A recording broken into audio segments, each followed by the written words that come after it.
করিম Benzema দল ত্যাগ করেছেন, যোগ দিয়েছেন সৌদি ক্লাব আল ইত্তিহাদে। কিলিয়ান এমবাপ্পেও ৮০-৮০ করেও আর আসেনি ফরোয়ার্ডদের অভাব পূরণে, তাই একজোট হলেন এবার ব্রাজিলিয়ান ভিনিসিয়াস জুনিয়র ও ইংলিশ জুডে বেলিংহাম।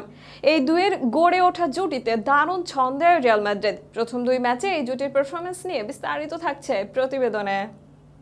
নাই এ যেন রিয়াল মাদ্রিদের বর্তমানে অবস্থার প্রতিরূপ। যে দল একটা সময় বিশ্বের বড় বড় তারকারা খেলেছেন, সেই দল একটি সিজন শুরু করেছে মেইন কোনো নাম্বার 9 ছাড়াই।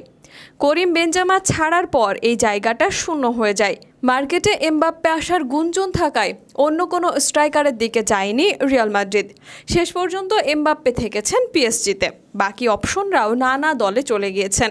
এই মৌসুমে তাই রিয়ালকে খেলতে হচ্ছে প্রপার নাম্বার 9 ছাড়াই, যার ফলে কার্লোর দলকে ফরমেশনে আনতে হচ্ছে বদল। যেহেতু প্রপার নাম্বার 9 নেই, দুই উইংকে বেস করে সাজাতে হচ্ছে দল। সেখানে 4-4-2 ডায়মন্ডে দল সাজাতে হচ্ছে আনচেলত্তিকে। দলে মিডফিল্ডারদের আধিক্য বেশি, তাই যে কোনো কোচই চাইবে এই জায়গাটাকে প্রাধান্য দিয়ে গোল করতে। যেহেতু দলে প্রোফাইলিক নাম্বার 9 নেই, তাই গোল করার দায়িত্ব নিতে হবে অ্যাটাকিং মিডফিল্ডার ও উইঙ্গারদের। দলে একাধিক মানসম্মত মিডফিল্ডার আছে, ফ্রান গার্সিয়ার মতো ফুলব্যাক আছে। রিয়াল মাদ্রিদ যে প্রতিপক্ষকে বারবার আক্রমণ করে কোণঠাসা করবে, এটাই স্বাভাবিক। তবে এই আক্রমণ আর সুযোগগুলোকে গোলে পরিণত করবে কে? আর সেখানেই সমাধান হলেন জুডে বেলিংহাম ও Vini Junior. Jude box to box midfielder হিসেবে খেলেন পিওর নাম্বার 8 রোলে। তবে আনচেলত্তির দলে এসে বদলে গেল জুডের অবস্থান। 4-4-2 অবস্থানে জুডেকে সামনে সেই দায়িত্ব নিতে হয় গোল করার। সেক্ষেত্রে আগে বাড়িয়ে দেওয়া বলে উইং থেকে এসে ডিফেন্স ভেঙে আক্রমণে ঢুকতেন ভিনি জুনিয়র।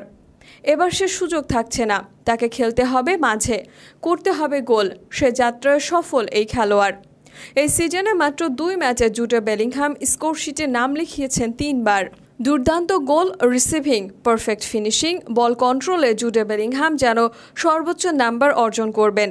একই সাথে এবারের আসরে একটি অ্যাসিস্টও করেছেন এই ইংলিশ। ভিনিসিয়াস জুনিয়রও তার সাথে সমানভাবে পাল্লা দিয়ে যাচ্ছেন। নতুন সিজনে ফিনিশিংয়ে হচ্ছেন আরও পরিণত। এই তো শেষ ম্যাচে আলমেরিয়ার বিপক্ষে যেভাবে দলের 3য় গোল করলেন, তাতে এক কথায় তার ফিনিশিংয়ে প্রশংসা করবেন সবাই। আক্রমণে ভিনিসিয়াসের ধার সব সময় ছিল। মাদ্রিদ মিডে এবার বল সাপ্লাইয়ের অভাব হবে না। নতুনভাবে বেলিংহামকে পেয়ে এবার ছাড়িয়ে যাওয়ার অপেক্ষা। গোল করে বেলিংহামের 2 হাত প্রশস্ত করে দর্শকদের অভিবাদন গ্রহণ। বেলিংহামের 3 বারের সাথে নিজেও ইতোমধ্যে এই সেলিব্রেশন করেছেন ভিনিসিয়াস। এই সেলিব্রেশনেই যেন ফুটে উঠে ইতোমধ্যে জমে উঠেছে এই দুয়ের রসায়ন, যে রসায়ন শেষ পর্যন্ত থাকলে এবারের সিজনেও সফল হতে চলেছে রিয়াল মাদ্রিদ।